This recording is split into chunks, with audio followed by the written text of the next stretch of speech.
जय श्री गणेश। मैं हूं पंडित जगदीप। जेडी न्यूज़ 24 की ओर से आप सभी का सादर नमन करते हुए जाने हस्तरेखा से अपना भविष्य। हमारी दरिद्रता और समृद्धि को भी शो करते हैं हमारे नाखून। लेकिन पहले पावन ट्रस्ट को लेकर कुछ जानकारी। यह ट्रस्ट बाल विकास, महिला उत्थान व पर्यावरण जैसे कार्यों में कार्यरत है। इन तमाम यज्ञ रूपी कार्यों में आपके सहयोग की अति आवश्यकता है। पावन ट्रस्ट की जानकारी इस प्रकार से है। पावन ट्रस्ट की पंजीकरण संख्या 9/2020 है। किसी भी प्रकार के सहयोग के लिए 9318682393 अथवा 7018797214 पर आप संपर्क कर सकते हैं। पावन ट्रस्ट में अपनी सामर्थ्य अनुसार सहयोग राशि HDFC बैंक खाता संख्या 500377454864 IFSC code HDFC 0001438 Paonta Sahib Himachal Pradesh में आप भेज सकते हैं। साथ ही जेडी न्यूज़ 24 के वीडियो देखने के लिए हमारे इस चैनल को सब्सक्राइब करना और बेल आइकन हिट करना न भूलें।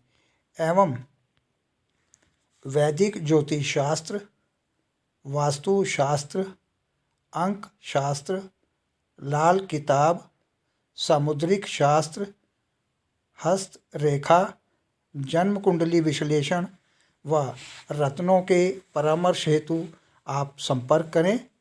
हमारा संपर्क सूत्र है 9318682393।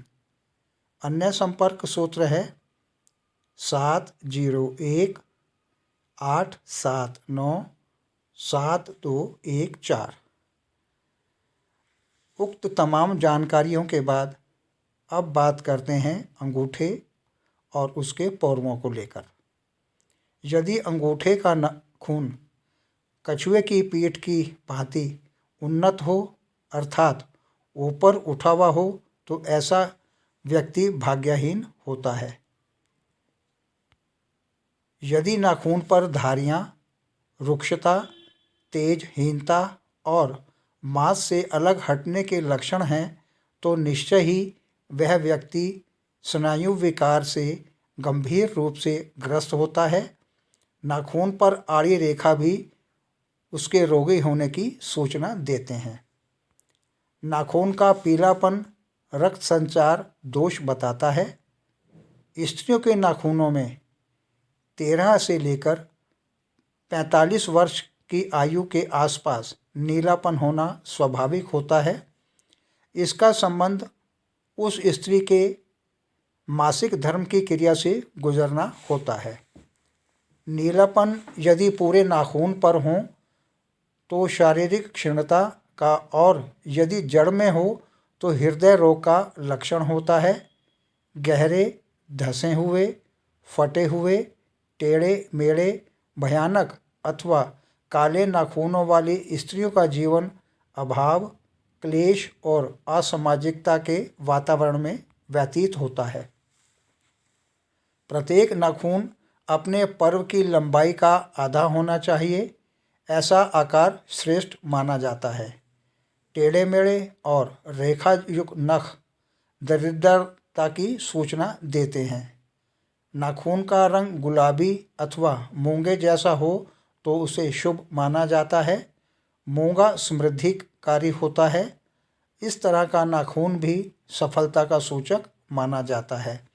यदि टेढ़े मेढ़े मिश्रित रंग के नाखून हों तो वह स्त्री दरिद्र होगी, उसमें चरित्रहीनता भी संभव है। अगर किसी स्त्री के नाखून अंगुली के अग्रभाग से कुछ आगे निकले हुए हों और गुलाबी रंग के हों तो वह स्त्री सौभाग्यवती होती है। यदि नाखूनों पर सफ़ेद बिंदु हों तो वह व्यभिचार का लक्षण होता है। अब नाखूनों के लक्षणों के आधार पर उनके प्रभाव की चर्चा के बाद अब बताते हैं अंगूठों के पौरवे यानी पौर के बारे में। अंगूठे के पौर। अंगूठे के मुख्यतः 3 पौर होते हैं। अब यदि पहले पौर की बात करें तो यह पौर इच्छा शक्ति का माना जाता है। प्रथम पौर अत्यंत लंबा हो तो जातक तर्क शक्ति या युक्ति पर बिल्कुल निर्भर नहीं होता। ऐसे जातक को केवल अपनी इच्छा शक्ति पर विश्वास होता है और इसी को वह इस्तेमाल करता है। अब बात करते हैं दूसरे पौर्व की। यह पौर्व तर्क शक्ति से संबंधित माना जाता है। जब दूसरा पर्व प्रथम पर्व से अत्यधिक लंबा हो तो जातक शांति प्रिय होता है और हर काम को युक्ति के साथ समाप्त करना चाहता है, लेकिन उसमें अपनी योजना को क्रियान्वित करने के लिए इच्छा शक्ति और दृढ़ निश्चय कदापि नहीं होता। ऐसे व्यक्ति दूसरों की बात को महत्व न देते और ये अत्यधिक बातूनी भी होते हैं। अब अंतिम और तृतीय पौर की बात करें तो यह पौर लंबा होता है और अंगूठा छोटा होता है, जो पुरुष या स्त्री की विषय वासना की ओर प्रबल संकेत करते हैं। ऐसे जातक या जातिकाएं काम वासना की ओर प्रबल शक्ति रखते हैं। ऐसा व्यक्ति समाज में सम्माननीय जीवन व्यतीत करने वाला, विचलित रहने वाला और प्रेम के आवेग में यह जीवन मरण की स्थिति तक पहुंच जाता है। आगे प्रभु इच्छा आगामी वीडियो नए प्रसंग के संग ऑनलाइन परामर्श उपलब्ध। आपकी समृद्धि की कामना सहित पुनः जय श्री गणेश।